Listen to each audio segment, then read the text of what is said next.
ರಾಜಕೀಯ ನಾಯಕರ ನಡುವೆ ಕೆಸರೆರಚಾಟಕ್ಕೆ ಕಾರಣವಾಗಿರೋ ಕೋಗಿಲು ಅಕ್ರಮ ಮನೆಗಳ ತೆರವು ಈಗ ಅಂತಾರಾಷ್ಟ್ರೀಯ ಮಟ್ಟದಲ್ಲೂ ಕೂಡ ಸದ್ದು ಮಾಡುತ್ತಿದೆ. ಸದ್ಯ ಪ್ರಕರಣದಲ್ಲಿ ಪಾಕಿಸ್ತಾನ ಕೂಡ ಮೂಗು ತೋರಿಸಿದೆ. ಈ ಮಧ್ಯೆ ಇತ್ತ ಬಿಜೆಪಿ ನಾಯಕರು ಕೂಡ ಸರ್ಕಾರದ ವಿರುದ್ಧ ವಾಕ್ ಪ್ರಹಾರ ಮುಂದುವರಿಸಿದ್ದಾರೆ. ಹಾಗಾದರೆ ಕೋಗಿಲು ಲೇಔಟ್ ಪ್ರಕರಣದಲ್ಲಿ ಏನೆಲ್ಲ ಬೆಳವಣಿಗೆ ಆಯಿತು, ಈ ಸ್ಟೋರಿ ನೋಡಿ.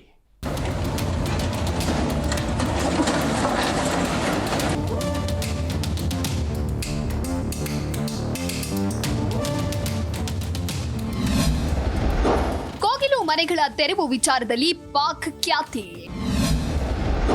ತಾಹಿರ್ ಅಂದ್ರಾಬಿ ಪೋಸ್ಟ್ಗೆ ಭಾರತದ ತಿರುಗೇಟು. ಯಲಹಂಕದ ಕೋಗಿಲು ಲೇಔಟ್ನಲ್ಲಿ ಮನೆಗಳ ತೆರವು ವಿಚಾರದಲ್ಲಿ ರಾಜಕೀಯ ತಾರಕಕ್ಕೇರಿದೆ. ಕೋಗಿಲು ಕ್ರಾಸ್ ಬಳಿಯ ಫಕೀರ್ ಕಾಲೋನಿ ಮನೆಗಳ ನೆಲಸಮ ವಿಚಾರ ಈಗ ಅಂತಾರಾಷ್ಟ್ರೀಯ ಮಟ್ಟದಲ್ಲೂ ಚರ್ಚೆಗೆ ಕಾರಣವಾಗಿದೆ. ಪ್ರಕರಣದಲ್ಲಿ ಕೇರಳ ಸರ್ಕಾರ ಖ್ಯಾತಿ ಬೆನ್ನಲ್ಲೇ ಪಾಕಿಸ್ತಾನ ಮೂಗು ತೂರಿಸಿದೆ. ಕ್ರಿಸ್ಮಸ್ ದಿನ ಭಾರತದಲ್ಲಿ ವಿಧ್ವಂಸಕ ಕೃತ್ಯ ನಡೆದಿದೆ. ಮುಸ್ಲಿಮರ ಮನೆಗಳು ಧ್ವಂಸವಾಗಿದೆ ಅಂತ ಪಾಕಿಸ್ತಾನ ವಿದೇಶಾಂಗ ಇಲಾಖೆ ವಕ್ತಾರ ತಾಹಿರ್ ಅಂದ್ರಾಬಿ ಪೋಸ್ಟ್ ಮಾಡಿದ್ದಾರೆ. ಕೋಗಿಲು ಬಡಾವಣೆಯ ಹೆಸರು ಪ್ರಸ್ತಾಪಿಸದೆ ಆರೋಪ ಮಾಡಿದ್ರ ತಾಹಿರ್ ಎಂಬ ಚರ್ಚೆ ಇದೀಗ ಶುರುವಾಗಿದೆ. ಕೋಗಿಲು ಬಡಾವಣೆಯನ್ನ ಉದ್ದೇಶಿಸಿಯೇ ಈ ಪೋಸ್ಟ್ ಮಾಡಿದ್ದಾರೆ ಎನ್ನುವ ಚರ್ಚೆ ಶುರುವಾಗಿದೆ. ಈ ಮಧ್ಯೆ ತಾಹಿರ್ ಅಂದ್ರಾಬಿ ಪೋಸ್ಟ್ಗೆ ಭಾರತದ ವಿದೇಶಾಂಗ ಇಲಾಖೆ ವಕ್ತಾರ ಜೈಶ್ವಾಲ್ ತಿರುಗೇಟು ನೀಡಿದ್ದಾರೆ. ಪಾಕಿಸ್ತಾನದ ಹೇಳಿಕೆ ಕಪೋಲ ಕಲ್ಪಿತ ಅಂತ ತಿರುಗೇಟು ನೀಡಿದ್ದಾರೆ. ರಾಜ್ಯ ರಾಜಕೀಯದಲ್ಲಿ ಕೋಗಿಲು ಕಿತ್ತಾಟ.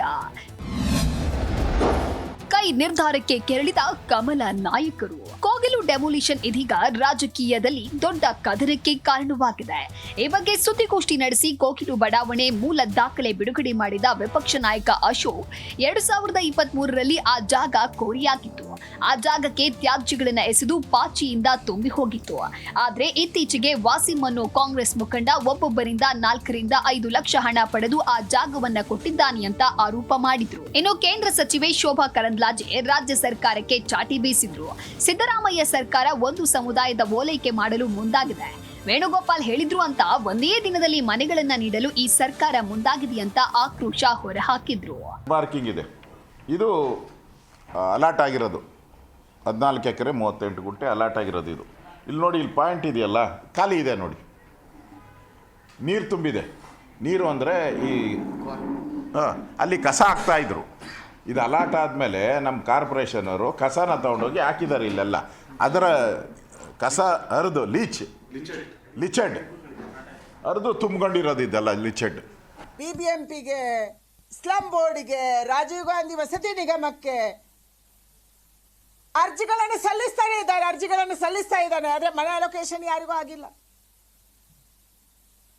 ಆದರೆ ಯಾರೋ ಅಕ್ರಮ ವಲಸಿಗರಿದ್ದಾರೆ, ಪಕ್ಕದ ರಾಜ್ಯದವರು ಕಮೆಂಟ್ ಮಾಡಿದ್ರು, ಕೇಸಗೂ ವೇಣುಗೋಪಾಲ್ ಹೇಳಿದ್ರು, ಇದಕ್ಕೆ ತಕ್ಷಣ ಅವರಿಗೆ ಮನೆ ಅಲಾಟ್ ಆಗುತ್ತೆ. ಇನ್ನು ಬಿಜೆಪಿ ನಾಯಕರ ಈ ಆರೋಪವನ್ನ ಕಾಂಗ್ರೆಸ್ ನಾಯಕರು ತಳ್ಳಿ ಹಾಕಿದ್ದಾರೆ. ಯಾರು ಓಲೈಕೆ ರಾಜಕಾರಣ ಮಾಡುವಂತ ಪ್ರಶ್ನೆ ಬರುವುದಿಲ್ಲ.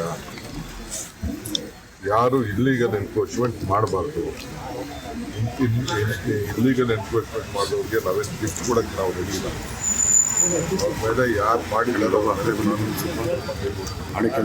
ಅದಕ್ಕೆಲ್ಲ ಕೆಲವೆಲ್ಲ ದುಡ್ಡು ಕಲೆಕ್ಟ್ ಮಾಡಿದ್ರು ಮತ್ತೊಂದು ಅಂತ ಹೇಳಿ ಅಲ್ಲಿಯವರೇ ಕೆಲವೆಲ್ಲ ಸ್ಟೇಟ್ಮೆಂಟನ್ನು ಕೊಟ್ಟಿದ್ದಾರೆ.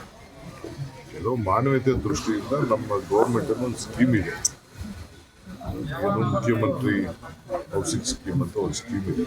ಅವರು ಹೇಳಿರ್ಬೋದು, ಅವ್ರಿಗೆ ಯಾರೋ ಅವ್ರಿಗೆ ಬೇಕಾದವರು ಅಥವಾ ಅವರ ರಾಜ್ಯದವರು ಯಾರಾದರೂ ಇದ್ದಾರೇನೋ ಅಲ್ಲಿ ಗೊತ್ತಿಲ್ಲ. ಆ ಒಂದು 100 ಜನರ ಮಧ್ಯದಲ್ಲಿ ಆದರೆ ಅವ್ರು ಹೇಳಿದ್ರು ಅಂತ ಮಾಡೋದಕ್ಕೂ ಹೋಗಿಲ್ಲ. ಯಾರಿಗೆ ಮನೆ ಕಳ್ಕೊಂಡಿದ್ದಾರೆ ಅವ್ರಿಗೆ ಮನೆ ಆಲ್ಟರ್ನೇಟಿವ್ ಆಗಿ ಕೊಡಬೇಕು ಅಂತ ಬೇರೆ ಬೇರೆ ಇಂಥ ಉದಾಹರಣೆಗಳು ಸಾಕಷ್ಟಿದಾವೆ. ಸರ್ಕಾರ ಅನೇಕ ಸಂದರ್ಭದಲ್ಲಿ ಮನೆಗಳನ್ನ ಕೊಟ್ಟಿದೆ, ಪರಿಹಾರ ಕೊಟ್ಟಿದೆ. ಆ ಹಿನ್ನೆಲೆಯಲ್ಲಿ ಅಷ್ಟೇ ಇದ್ರೆ ಅಂದ್ರೆ ಕೇರಳದ ಮುಖ್ಯಮಂತ್ರಿಗಳು ಮಾಡಿದ್ರು ಅಂತ ಹೇಳಿ ಮಾಡಿರೋದಲ್ಲ. ಅವ್ರು ಯಾರು ರೀ ನಮ್ಮಲ್ಲಿ ಹೇಳಕ್ಕೆ? ಅವರು ಪಾಕಿಸ್ತಾನ ಅವ್ರು ಯಾರು? ನಮ್ಮ ದೇಶದ ಬಗ್ಗೆ ಹೇಳಕ್ಕೆ ಅವ್ರು ಏನು ಹಾಕಿದೆ? ಅವ್ರಿಗೆ ಇದಕ್ಕೆ ಏನು ಸಂಬಂಧ? ಅವ್ರಿಗೆ ಪಾಕಿಸ್ತಾನಗೂ ನಮಗೂ ಏನೇನು ಸಂಬಂಧ ಇಲ್ಲ. ಮುಸ್ಲಿಮರಿಗೆ ಮೋಸ ಮಾಡ್ತಿದೆ, ತೊಂದರೆ ಕೊಡ್ತಾರೆ. ಅವ್ರು ಯಾರು ರೀ? ನಾವಿಲ್ಲ ಇಲ್ಲಿ, ನಮ್ಮ ದೇಶದಲ್ಲಿ ನಾವಿದ್ದೀವಿ. ಮುಸಲ್ಮಾನ್ಗಳಿಗೆ ನೋಡ್ಕೊಳಕ್ಕೆ ನಮ್ಮ ದೇಶದಲ್ಲಿ ನಾವಿದ್ದೀವಿ. ಅವ್ರು ಯಾರು? ಮೊದಲೇ ಅವ್ರ ದೇಶ ನೋಡೋಕ್ಕೆ ಹೇಳ್ಕೊಳಕ್ಕೆ ಹೇಳಿ. ಮೊದಲೇ ಆ ಪಾಕಿಸ್ತಾನ ದೇಶ ನೋಡ್ಕೊಳ್ಳೋಕೆ ಹೇಳಿ. ಆ ಬಡತನ ಇದೆಯಲ್ಲ, ಅದು ನೋಡ್ಕೊಳಕ್ಕೆ ಹೇಳಿ ಅಂತ. ರಾಜ್ಯ ಸರ್ಕಾರದ ಈ ನಿರ್ಧಾರ ಇದೀಗ ಸಾಕಷ್ಟು ಆಕ್ರೋಶಕ್ಕೆ ಕಾರಣವಾಗಿದೆ. ಮನೆಗಳನ್ನ ಧ್ವಂಸ ಮಾಡಿದ ನಂತರ ಯಾರನ್ನೋ ಓಲೈಕೆ ಮಾಡಲು ಇದೀಗ ಏಕಾಏಕಿ ಮನೆ ಕೊಡಲು ಮುಂದಾಗಿರೋದು ಸಾರ್ವಜನಿಕ ವಲಯದಲ್ಲೂ ಸಾಕಷ್ಟು ಆಕ್ರೋಶಕ್ಕೆ ವ್ಯಕ್ತವಾಗಿದೆ.